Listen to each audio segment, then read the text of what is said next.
성경 말씀을 읽어드리겠습니다. 오늘 사도행전 2장 1절부터 4절까지 읽어드리겠습니다.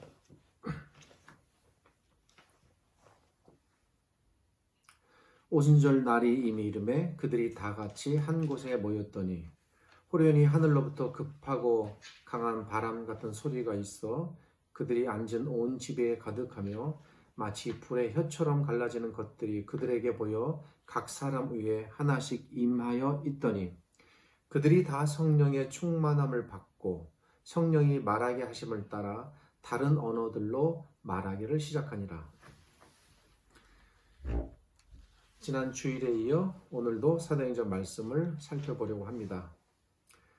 오늘 이 본문은 사도행전에 기록된 성령의 오심에 대한 기록입니다. 전통적으로 교회는 아주 오랫동안 이 본문에 대해 많은 오해와 실수들을 범해왔습니다. 오랫동안 신자들은 이 본문에 나타난 성령의 현상에 대해 다양한 해석들을 시도하고 내놓았습니다. 신자들은 각기 개인적이고도 주관적인 의미를 부여했습니다. 특별히 일부 신자들은 여기 나타난 성령의 현상에 대해 매우 신비적 의미를 부여했습니다. 또 이제 막 교회에 발을 들여놓은 신자들은 이 본문의 의미가 무엇인지 알기 힘듭니다.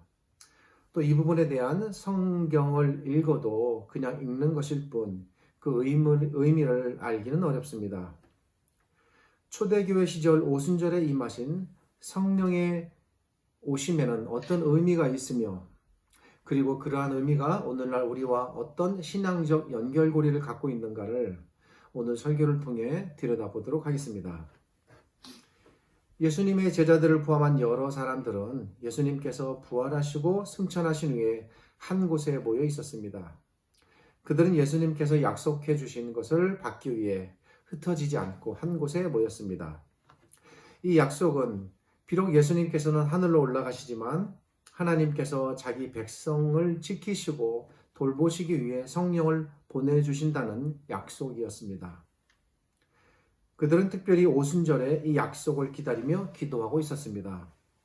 1절은 오순절 날이 이미 이름에 그들이 다 같이 한 곳에 모였다라고 말하고 있습니다. 잠깐 오순절에 대한 설명을 드리겠습니다. 당시 유대인들의 관례를 따르면 그들이 보리의 처음 단을 하나님께 드린 날로부터 50일째 되는 날이 오순절입니다. 그리고 이 날은 또한 6월절 후 첫 번째 주일로부터 50일째가 되는 날이기도 합니다. 이 오순절을 유대인들은 첫 열매를 드리는 날로 정했으며 그런 까닭에 이 날을 초실절이라고도 불렀습니다. 또한 후에 유대인들은 이 날을 하나님께서 시내산에서 율법을 주신 날로 정했는데 그들은 이 오순절에 하나님께서 율법을 주셨다고 여겼습니다. 예수님의 제자들을 포함한 여러 사람들은 예수님께서 부활하신 날로부터 50일째 되는 이 오순절에 함께 모여 기도하고 있었습니다. 2절은 그때에 호련히 하늘로부터 급하고 강한 바람 같은 소리가 있어 그들이 앉은 집에 가득하였다 라고 말합니다. 여기서 알 수 있는 것은 어떤 소리가 있었는데 그 소리가 마치 바람이 급하고 강하게 불 때 나는 소리와 같았다는 사실입니다. 이것은 물론 비유적 의미가 아니라 실제적 의미입니다. 열왕기상 19장 11절을 보면 여호와께서 지나가시는데 여호와 앞에 크고 강한 바람이 산을 가르고 바위를 부수었다라고 말합니다. 이것도 실제적인 의미였습니다. 에스겔 37장 9절 10절은 에스겔이 환상 가운데에 하나님의 명령을 따라 말하자 생기가 바람과 같이 불어서 죽은 자들에게 생명을 주었다고 말합니다. 이것은 또한 비유적 의미입니다. 환상 가운데 본 것입니다. 구약에서 바람은 이와 같이 하나님께서 임하시는 것을 나타내는 표현으로 자주 사용되었습니다. 신약도 마찬가지입니다.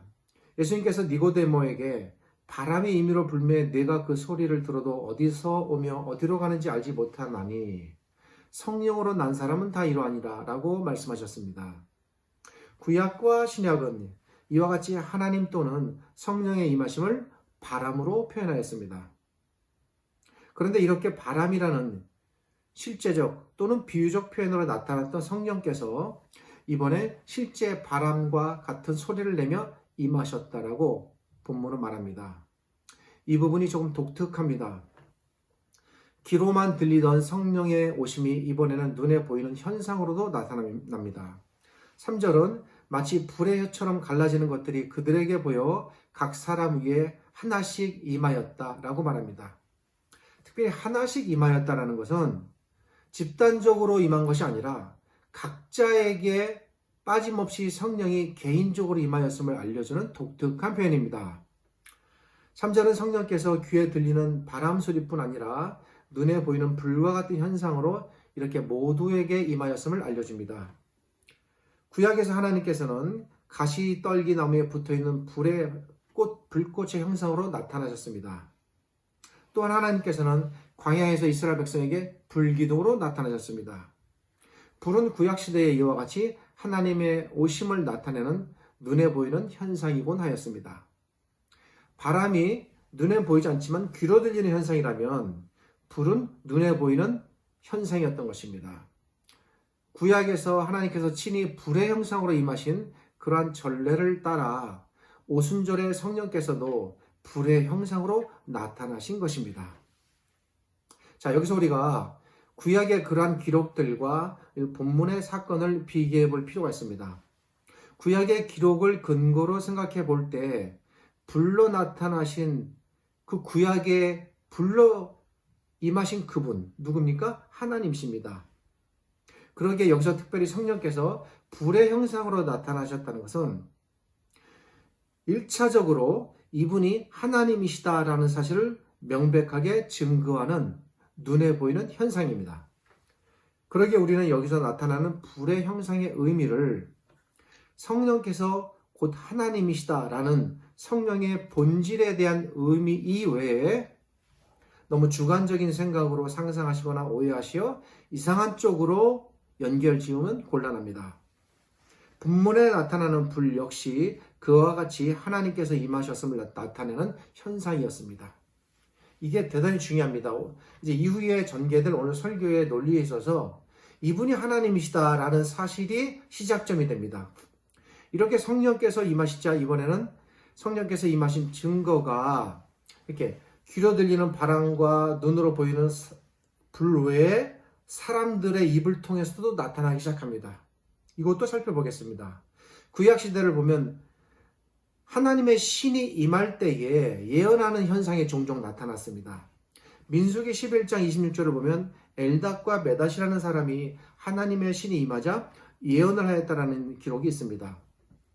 사람들에게 성령이 임하셨다는 외적인 증거와 같이 그들이 입을 통하여 말하는 예언을 통하여 하나님의 신의 존재가 나타난 것입니다. 그 어떤 존재가 임하자 그 대상이 예언하였다라는 사실은 그 존재가 하나님이심을 구약이 이미 증거했습니다. 그러기에 앞에 설명드린 불의 형상, 그리고 또 귀에 들리는 바람의 형상, 바람의 소리, 그리고 그들의 입을 통하여 나타나는 예언의 소리들, 이 세 가지가 동시에 한 가지 사실을 증거합니다. 뭡니까? 여기 임하신 이분이 하나님이시다는 사실이에요. 정리하면 이렇습니다. 성령은 불로 보이도록 나타나셨습니다. 또 성령께서 임하시자 사람들이 예언을 하였습니다. 성령의 형상인 불, 성령의 효력인 예언의 효력, 이 두 가지 현상은 모두 동일한 한 가지 사실을 증거하는 것입니다. 그것은 곧 이분이 하나님이라는 사실입니다. 우리는 이 본문에서 먼저 이 사실을 전제로 받아들여야 됩니다. 그래야 이 본문을 통해서 말하려고 하는 기록자의 그 다음 논리와 의미에 대해서 전개해 나갈 수 있습니다. 4절은 그들이 다 성령의 충만함을 받고 성령이 말하게 하심을 따라 다른 언어들로 말하기를 시작하니라 라고 말합니다. 여기서 이들이 각기 다른 언어로 말하였다는 것은 이들이 자신의 지적이고도 의지적인 한계를 넘어서 전적으로 성령의 능력에 의하여 그들이 평소에 배우지 않았던 또 구사할 수 없었던 다른 나라의 언어들을 구사했음을 알려줍니다. 성령께서 그들 가운데 임하셨음을 알려주는 또 다른 증거입니다. 특별히 이 표적은 이제 이후 전개될 교회의 존립과 복음의 전파, 그리고 이방인들의 구원, 이런 여러 가지 것들과 연관해서 우리가 이해해야 될 매우 중대한 표적의 사건인데, 그 부분은 시간상 오늘 여기서 말씀을 드리지 않도록 하겠습니다. 오순절에 성령께서 오신 이 사건은 마치 예수님께서 육신으로 태어나시기 위해 이 땅에 단 한 번 오신 것처럼, 자, 이 부분이 매우 중요합니다. 집중하십시오. 성령께서 이 땅에 임하신 단회적인 사건입니다. 이것을 잘못 이해하여 성령께서 본문처럼 오늘날에도 똑같은 현상과 증상으로 임한다라고 생각하는 것은, 굳이 비유하자면 마치 예수님께서 다시 오신다라고 주장하는 것과 같은 식의 생각입니다. 오늘날의 사람들이 경험하는, 그러면 성령의 이러한 비슷한 경험이나 체험은 없는가? 그렇진 않습니다. 물론 성령께서는 사람들에게 임하여 아주 특별한 체험을 주실 수는 있습니다. 그러나 그런 성령의 임재와 체험은 이미 이 오순절에 오신 성령께서 여전히 신자들 안에서 계속 활동하신다는 증거이지, 이것이 성령께서 본문처럼 이 땅에 처음 임하신 것처럼 그렇게 동일한 방식으로 임한다고 주장하는 것과는 다릅니다. 성령께서 오신 이 사건은 마치 예수님께서 구약의 약속을 따라 이 땅에 어떤 독특한 메시아의 사역을 위하여 오신 것처럼 성령께서도 특별한 사명을 가지시고, 그것은 이제 이후 좀 이따 설교하면 드러나시겠지만 교회의 건립입니다. 교회를 세우시기 위하여, 그러니까 예수님께서 메시아로서 구원을 위하여 이 땅에 오셨다면 성령께서는 그 구원받은 자를 통하여 교회를 세우시고 하나님의 나라를 건설하기 위하여 오신 그분의 임하심의 단회적인 사건입니다. 그렇다고 해서 이 이전에 성령이 이 땅에 존재하지 않았냐? 오시지 않았냐? 그건 또 아닙니다. 물론 하나님의 신이 구약부터 쭉 있어 왔지만 공식적으로 이렇게 선포되고 임하신 첫 번째 사건이라는 사실입니다. 하나님께서는 우리가 사는 이 세상이 만들어지기 이전부터 천사들로부터 영광을 받으시며 존재해 오셨습니다. 자, 제가 지금부터 말씀드리는 것은 이 본문의 성령의 임하심이 이제 구약과 연관해서 어떤 의미를 갖는가를 천천히 제가 전개해 나가려고 하니 집중하시면 좋겠습니다. 하나님께서 사람들과 함께 사시기 위하여 세상을 창조하셨습니다. 그리고 세상 안에 특별히 한 공간을 만드셨습니다. 우리는 그 공간을 에덴 동산이라고 부릅니다. 하나님께서 자신의 공간을 만드시고 친히 그 공간 안에 임하셨습니다.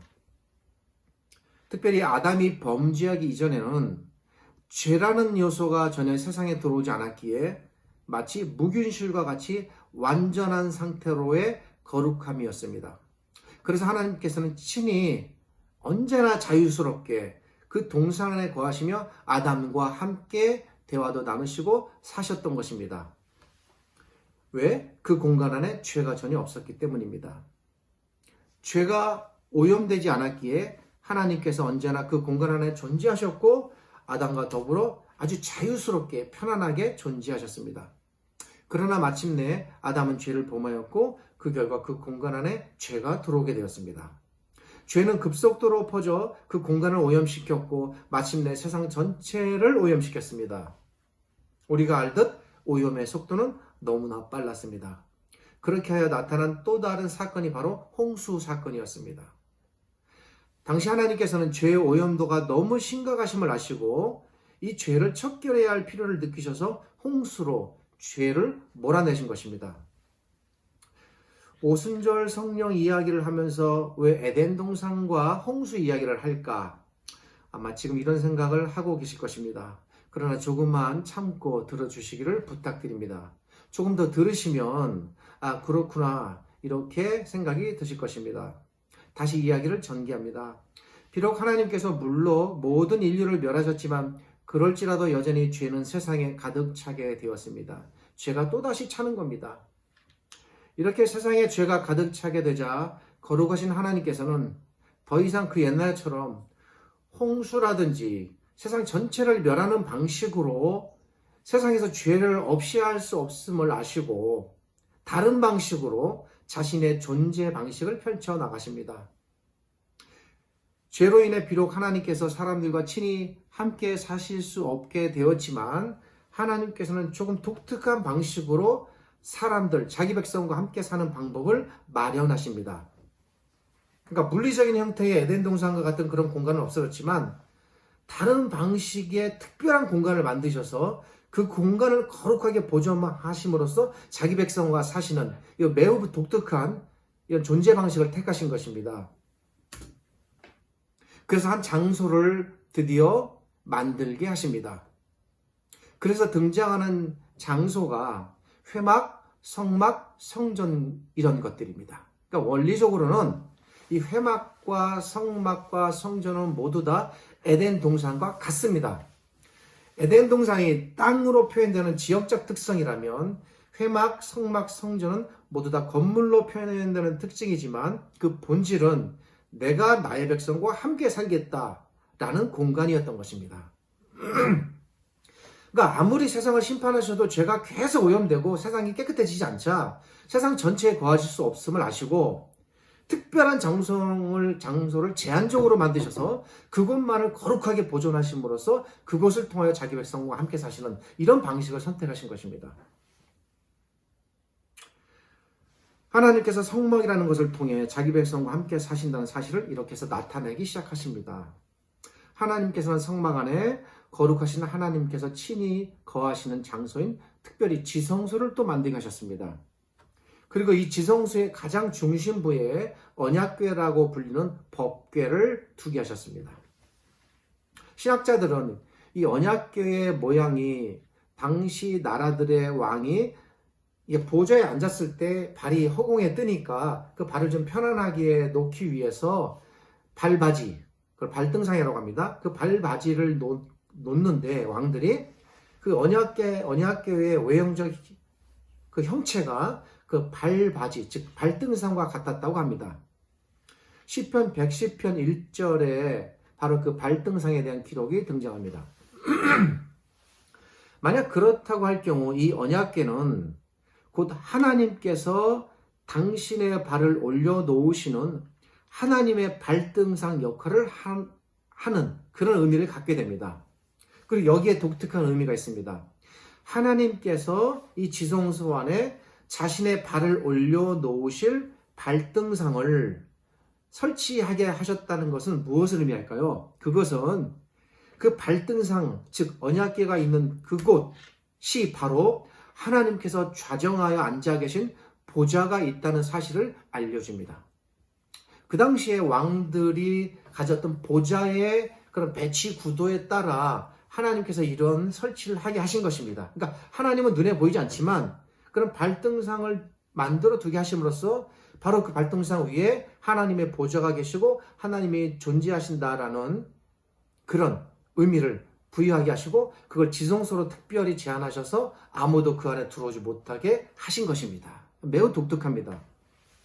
성막이 이렇게 하나님께서 거하시는 곳이기에 비록 성막이라는 것은 건물적으로는 땅에 세워졌지만 나중에 혹시 기회가 되면 이 부분을 좀 다루려고 합니다. 땅에 속한 부분은 그 다른 색으로, 다른 금속으로 표현하게 하시고 거기서 띄어진 윗부분은 하늘에 속한 금속으로 표현하게 하시는 매우 독특한 건축 방식을 하나님께서 선택하게 하십니다. 그래서 땅에 속하였지만 그 성막은 곧 하나님께서 계시는 하나님의 보좌를 나타내는 거룩한 곳이다라는 것을 나타내게 됩니다. 또 한 가지 중요한 사실은 하나님께서는 성막을 만들게 하시고 그 성막을 이스라엘 백성과 멀리 떨어진 한적한 곳에 두지 않게 하셨다는 사실입니다. 이 성막이 어디에 위치하였는가? 그 배치가 갖는 독특한 의미가 있습니다. 하나님께서는 성막을 이스라엘 백성의 전체 진영 한 중앙에 세워두게 하셨습니다. 이 성막을 중심으로 12지파는 마치 거미줄처럼 그리고 또 다이아몬드 꼴처럼 정사방형으로 퍼져 나가면서 각 지파가 배치되게 됩니다. 이것은 무엇을 의미할까요? 이것은 하나님께서 이스라엘 백성의 가장 중심에 계심을 뜻하며 하나님께서 친히 자기 백성 전체와 지금 함께 어우러져 살고 계심을 나타내는 것입니다. 그러니까 이스라엘 백성 전체 중심에 성막이 지어져 있고 성막의 한가운데에 지성소가 있고 지성소 한가운데에 그 중앙 그 안쪽에 발등상이 있는 것입니다.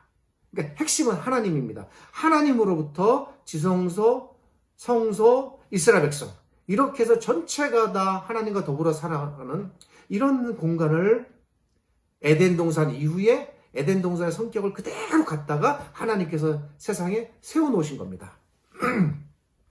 성막이 이렇게 하나님의 거하심을 나타낸다는 사실은 출애굽기 40장 34, 35절의 말씀을 통해 분명하게 드러납니다.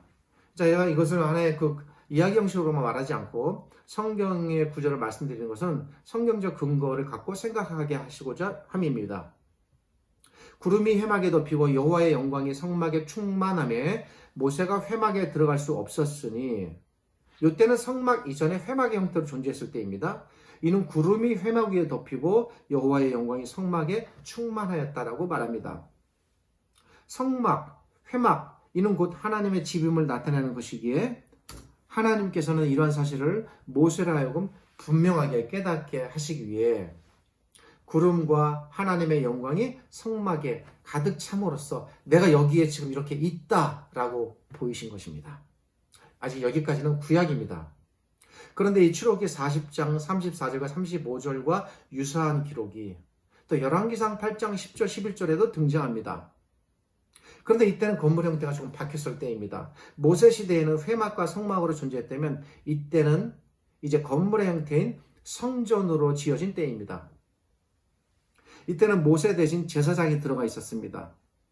이때 일어난 일에 대해 열왕기상 8장 10절 11절은 이렇게 말합니다. 제사장이 성소에서 나올 때에 구름이 여호와의 성전에 가득하매 제사장이 그 구름으로 말미암아 능히 서서 섬기지 못하였으니 이는 여호와의 영광이 여호와의 성전에 가득함이었다. 비록 장소가 회막에서 성막으로 성막에서 성전으로 바뀌었지만 또한 그곳에 있는 사람들도 모세와 아론에서 이제 구약의 다른 제사장들로 바뀌었고 그리고 수백 년의 세월이 흘렀지만 이 성전이 본질적으로 성막과 같다는 것을 우리에게 알려줍니다. 그러기에 하나님께서는 이 성전이 하나님의 집임을 나타내시기 위해 성막에 임하셨던 것과 같은 방식으로 구름과 하나님의 영광으로 성전에 나타나신 것입니다. 아직까지도 구약입니다. 구약시대의 성막과 성전은 모두 이와 같이 하나님께서 친히 자기 백성과 함께 사심을 나타내시기 위해 만드신 하나님의 집이라는 역할을 했습니다. 다시 창세기 2장과 연관해서 생각해 보겠습니다. 창세기 2장에 기록된 에덴 동산, 그리고 모세오경에 기록된 성막과 그리고 다윗 시대에 지어진 성전, 이들이 갖는 모든 공통적인 본질은 무엇입니까? 그것은 이 모든 장소들이 에덴 동산으로부터 시작하여 솔로몬 시대 성전에 이르기까지 이 모든 것이 전부 한 가지 사실을 나타냅니다. 그것은 곧 이곳들이 전부 다 하나님이 계시는 거룩한 곳이라는 것입니다. 구약시대에 하나님께서는 이와 같이 독특한 장소를 정해놓으시고 그 장소를 통해 하나님께서 자기 백성과 함께 사신다는 사실을 지속적으로 나타내 오셨습니다. 이제 우리는 다음 단계를 생각해 보려고 합니다. 구약시대에 이렇게 독특한 특정 장소라는 방식으로 자기 백성과 함께 사신 하나님. 그렇다면 그 하나님께서는 이제는 오늘날에는 어떤 방식으로 자기 백성과 함께 사실까요? 이 부분을 이제 생각해 보려는 것입니다. 먼저 한 가지 사실을 분명히 정리하겠습니다. 그것은 오늘날에는 더 이상 하나님께서 성막이나 성전과 같은 건물이라는 형태의 특정 장소를 통해 자기 백성과 함께 살지 않으신다는 사실입니다. 이것은 제가 더 이상 설득할 필요도 없고 그냥 분명히 정리해야 됩니다. 이거 왜 다른 생각하시면 안 됩니다. 이 말씀은 하나님의 존재의 방식이 구약에서 신약으로 넘어오면서 그분의 존재의 방식이 완전히 달라졌다는 사실입니다. 그렇다면 구약과 신약을 구별짓는 기준점, 언제 이전하는 구약이고 언제 이후는 신약이라고 우리가 부릅니까? 그 기준점은 무엇입니까? 우리가 그 기준점을 생각할 때 생각해야 할 어떤 사실이 있습니다. 그것은 바로 예수 그리스도의 오심입니다. 예수 그리스도의 오심 이전이 구약시대라면 예수 그리스도의 오심 이후는 신약시대에 속합니다. 물론 이것은 조금 우리의 관점이긴 합니다. 그 당시 신약시대에 살았던 사람들은 여전히 구약적 사고를 갖고 있었기에 자기들은 사실 지금은 구약이 끝나고 신약이다? 이런 생각은 조금 미비했을 수 있습니다. 거기서 이제 치열한 그들의 논쟁이 있었습니다. 예수 그리스도께서 오심으로써 구약의 시대가 끝나고 이제 신약의 시대가 새로운 시대가 시작되었습니다. 시대가 바뀌니 존재의 방식도 바뀌는 것은 당연합니다. 하나님의 존재의 방식이 구약에서 신약으로 넘어오면서 완전히 달라지게 됩니다. 무엇보다도 예수 그리스도의 오심과 깊은 연관을 맺게 됩니다. 예수 그리스도께서 오심으로써 하나님께서 거하실 영원하고도 참된 성전이 구약시대에는 건물이라는, 또 그 이전에는 에덴 동산이었겠죠. 이러한 형식으로 주어졌다면 이제 그 모습이 신약으로 넘어오면서 전혀 다른 형태를 띠게 되는 것입니다. 하나님께서 거하시는 집이라는 의미는, 그 본질의 의미는 구약의 성전이 갖는 의미와는 같습니다. 본질적인 의미는. 그러나 옛 것은 눈에 보이는 대상이었다면 이제 이 새로운 존재의 장소는 눈에 보이지 않는 것이다라는 것이 독특한 차이점입니다. 신약 성경은 이 눈에 보이지 않는 하나님의 다른 집을, 이 하나님의 집을 다른 말로, 그래서 구약의 성전과 비교하여 구별짓기 위해서 여기 한 명칭을 붙여 표현하는데, 성전은 성전이지만 구약과 같이 눈에 보이는 것은 아니다. 그 본질만 같다라는 의미에서 이것을 신약의 기록자들은 참성전이다라고 불렀습니다. 이 참성전이 갖는 의미는 그런 거죠. 본질은 같으나 이제 눈에 보이지 않는다. 그리고 이 성전은 영원한 성전이다. 그런 의미가 복합적으로 이 안에 다 녹아있는 것입니다. 이 참성전은 구약시대의 성막이나 성전이 보여주고자 했던 건물의 본질적 의미를 가지면서, 그리고 그 구약의 건물들이 나타내고자 했던 실체가 되는 실체 성전입니다. 이 참성전이 무엇인지 요한복음 2장 21절은 이렇게 알려줍니다. 그러나 예수는 성전된 자기 육체를 가리켜 말씀하신 것이라. 참성전은 바로 예수 그리스도이십니다. 따라서 참성전이신 예수 그리스도께서 오셨기 때문에 하나님께서는 더 이상 이제 옛 성전을 고집하실 필요는 없는 거죠. 우리가 더 좋은 집을 준비해서 들어가면 옛 집은 정리하고 나오는 것이 당연한 것입니다. 그런데 이 예수 그리스도는 어디에 거하실까? 예수 그리스도께서는 어떤 특정한 장소나 건물 안에 거하지 않으십니다. 예수 그리스도께서는 누구든지 예수님을 믿는 사람들의 마음 안에 거하십니다. 이와 같이 성도들이 참성전이신 예수 그리스도를 모신다는 사실 때문에 사도들은 원래 참성전의 실체적 본질은 예수님이시지만 놀랍게도 그 참성전이신 예수님을 마음에 섬기고 모시는 이 성도들까지 아울러서 참성전이다라고 하는 이 놀라운 표현이 나타나게 되는 것입니다. 그래서 우리가 예수님과 더불어 참성전에 도달하게 된 것입니다. 당시 사도들은 그 누구보다도 구약의 성전이 갖는 구약적 의미를 정확히 알았던, 오늘날로 표현하자면 아주 훌륭한 대단한 구약 신학자들이었습니다. 그들은 구약 성전이 갖는 이 의미를 알았고 그것이 예수님의 오심과 더불어 어떻게 변화되었는지를 정확히 알았기 때문에 구약에 전혀 등장하지 않는 이 참성전의 의미를 담아내는 새로운 의미를, 새로운 용어를 사용하게 됩니다. 참성전의 그 본질이 담긴 새로운 용어의 등장, 그것이 무엇일까요? 그것은 바로 교회라는 것입니다. 매우 놀랍습니다. 그런데 바로 이 교회의 태동, 교회의 태어남입니다. 이 교회의 태동이 바로 우리가 읽은 오늘 이 본문 오순절 사건, 이 속에서 임하신 것입니다. 이게 출발입니다. 그러므로 우리가 오늘 대하는 이 오순절 사건의 기록은 마치 구약시대에 하나님께서 모세에게 회막이나 성막을 짓도록 명령하시고 또 다윗과 솔로몬을 통해 성전을 짓게 하신 것처럼 이제 하나님께서 자신이 거하실 자신의 집을 세우시기 위해 성령 하나님을 세상에 보내셔서 그 성령 하나님께서 거하실 하나님의 집, 그 집을 사람들의 마음속에 짓는 바로 그 순간인 것입니다. 그 건설 현장입니다. 이런 면에서 이 오순절 사건은 성령께서 이 땅에 오셔서 하나님의 집을 사람들 마음속에 세우신 매우 독특하고도 역사적인 단 한 번의 이례적 사건이죠. 제가 앞에서 오늘 설교 초두에 단회적 사건으로 이해해야 된다는 점이 바로 이 부분입니다. 그 이후에 나타나는 여러 가지 우리의 표적이라든지 이적이라든지 성령의 체험 이런 것들은 전부 다 이게 오신 성령이 계속적으로 보여주고 증거하는 그분의 증거에 대한 표현이지 오순절 사건의 재현이라고 볼 수는 없습니다. 정리하겠습니다. 오순절 사건은 단순히 성령의 임재를 알려주는 사건이 아니라 친히 하나님이신 성령께서 이 땅에 마치 그 옛날 구약시대처럼 또 에덴 동산과 해막과 성막과 성전을 세우시는 것처럼 이 땅에 자신의 집, 자신의 교회를 세우시기 위해 임하신 사건입니다.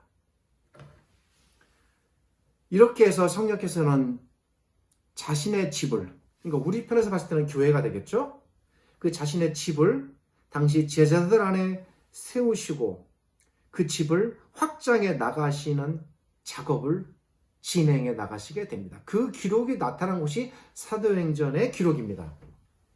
그렇게 해서 나타난 것이 예루살렘 교회의 건립이고 하루에도 수천 명씩 회개하고 돌아왔다라는 이 사실은 단순히 성도 수가 늘어났다는 것이 아니라 성령께서 이토록 이 땅에 임하셔서 자신의 교회를 튼튼하게 세워 나가시기 시작하셨다라는 사건에 대한 기록입니다. 그리고 그것이 예루살렘 지역에만 국한된 것이 아니라 안디옥 교회를 통하여 이방인에게 세워지고 사도들과 사도 바울을 통하여 복음이 확장되어 전파되고 온 유럽과 아시아와 그리고 남부 아프리카 지역까지 당시 교회가 아주 폭넓게 퍼져나가고 세워졌습니다. 물론 그 과정에 많은 성도들에 대한 핍박이 있었고 그 핍박을 통하여 오히려 성령께서는 활발하게 자신의 교회를 세워나가셨습니다. 이런 모든 하나님의 집의 확장 운동의 처음 시작점이 되는 그 사건이 바로 우리가 읽은 이 본문의 사건입니다. 오늘 본문에 소개된 이 사람들, 이분들은 이렇게 해서 예수 그리스도를 하나님으로 모시며 사는 성전, 즉 하나님의 교회가 되는 최초의 사람들이었습니다. 그런데 예수 그리스도를 하나님으로 모시고 사는 이 사람들 누구입니까? 이들은 하나님의 성전을 나타내는 상징물이 아닙니다. 그 옛날에는 건물이 상징물이었다면 지금은 상징물이 아닙니다. 예수 그리스도께서 구약시대의 성전의 실체가 되시는 것처럼 이들도 신자가 참 성전이 되었습니다. 우리는 하나님의 집의 상징물이 아니라 우리가 곧 하나님의 집의 실체 자체라는 사실에 집중해야 되겠습니다. 이것은 매우 중요한 의미입니다. 결국 우리가 간과해서는 안 되는 중대한 사실입니다. 당신이 그리고 여러분이 곧 하나님의 집의 실체입니다. 잊지 마십시오. 그렇다면 참 성전이 되는 이 사람들에게 하나님의 신은 어떤 방식으로 임하셔야 할까? 그것은 하나님께서 구름과 같은 상징물로 계속 오셔야 하겠습니까? 아닙니다. 신자들이 하나님의 집의 실체라면 그곳에 임하는 분도 상징이 아닌 실체가 오셔야 됩니다. 그 실체가 바로 성령이십니다. 성령. 바로 이러한 이유 때문에 본문에서 하나님께서는 단순히 어떤 현상이 아닌 친히 성령을 보내주심으로써 자기 백성들이 곧 성전이 되었다는 사실을 알려주는 것입니다. 사도행전 2장 33절은 바로 이러한 사실에 대하여 이렇게 말합니다. 하나님이 오른손으로 예수를 높이심에 그가 약속하신 성령을 아버지께 받아서, 이게 중요합니다. 약속은 누가 했습니까? 예수님께서 하셨습니다. 근데 보내주신 분은 누굽니까? 하나님이십니다. 아버지 하나님. 오신 분은 누구입니까? 성령입니다. 그러니까 성령의 오신 이 안에 성부와 성자와 성령 이 삼위 하나님의 전폭적인, 포괄적이고 통합적인 활동이 이 안에 다 들어있는 거예요.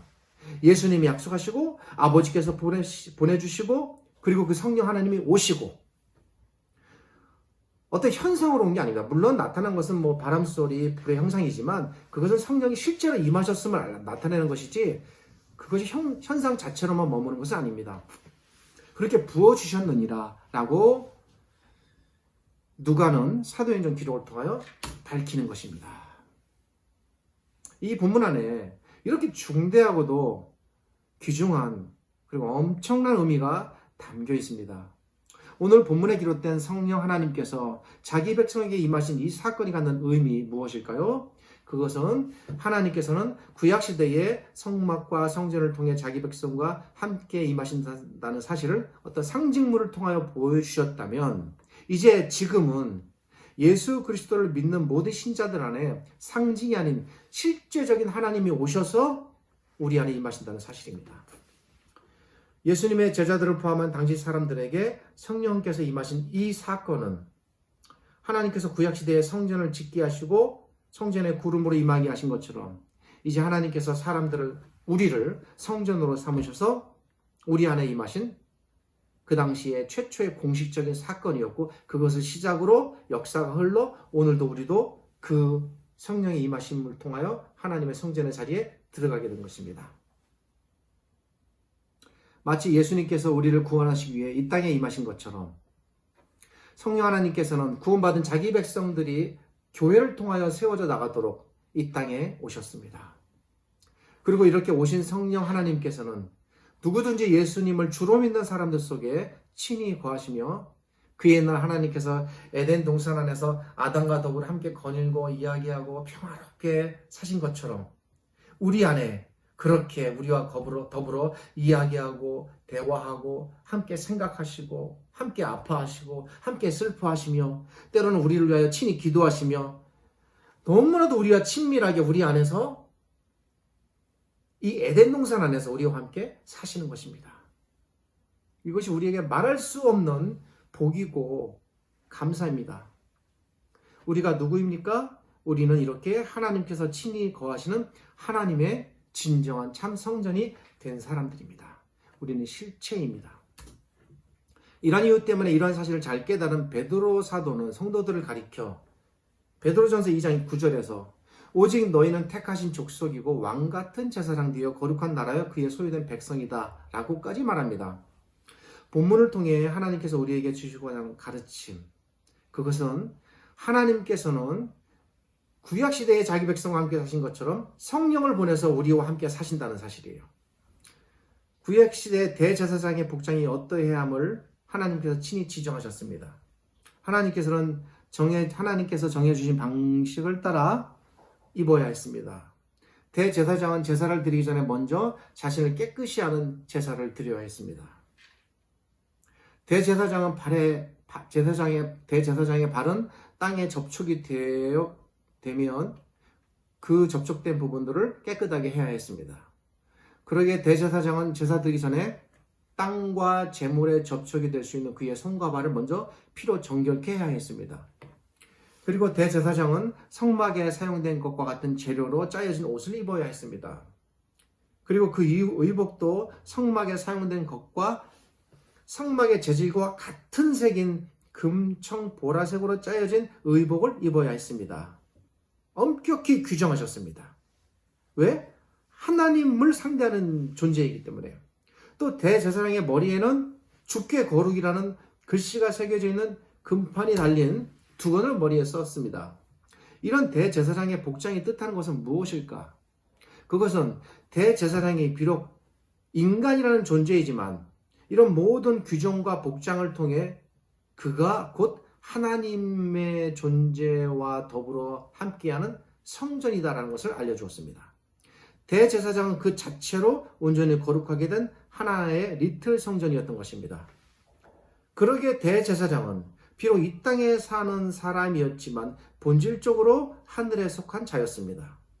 마치 성막이 땅에 세워졌지만 그 성막이 하늘에 속한 것처럼 대제사장은 땅에 속한 사람이지만 하늘에 속한 존재였습니다. 그 대제사장이 이제 우리입니다. 예수 그리스도를 주로 받아들이고 성령 하나님을 내 안에 모시고 사는 우리, 베드로 사도가 신약 시대의 성도들을 가리켜 왕 같은 제사장이다라고까지 말한 것처럼 우리는 구약 시대의 대제사장과 같은 사람들입니다. 그러기에 우리는 본질적으로 하늘에 속한 존재들입니다.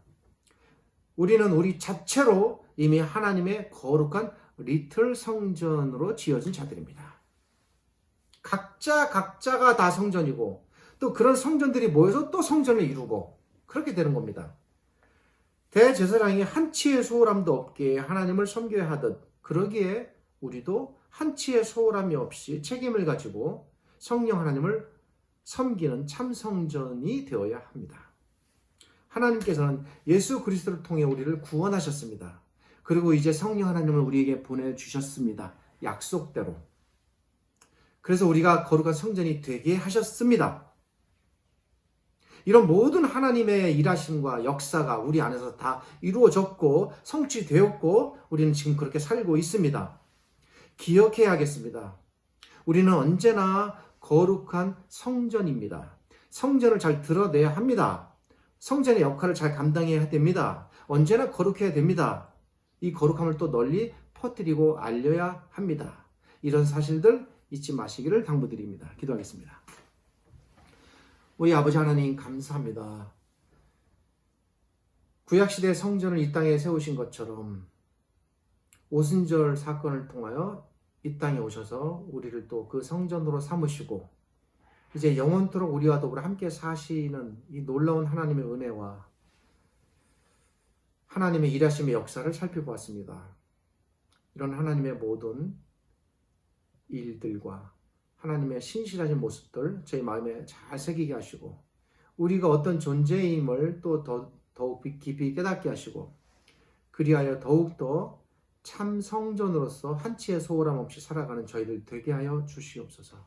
지금은 우리 주 예수 그리스도의 은혜와 저희를 지극히 사랑하시는 아버지 하나님의 크신 사랑과 오늘도 이 말씀을 통하여 우리를 위로하시고 깨닫게 하시고 하나님과 더불어 동행하며 살도록 이끌어주시는 성령 하나님의 함께 하심이 이 본문의 말씀이 읽혀지고 들려지고 또 이 가르침이 전파되는 모든 곳마다 모든 사람들이 하나님의 거룩한 참 성전으로 지어져가는 기쁘고 감사한 일들이 일어나기를 주님의 이름으로 간절히 축원하고 간구하옵나이다.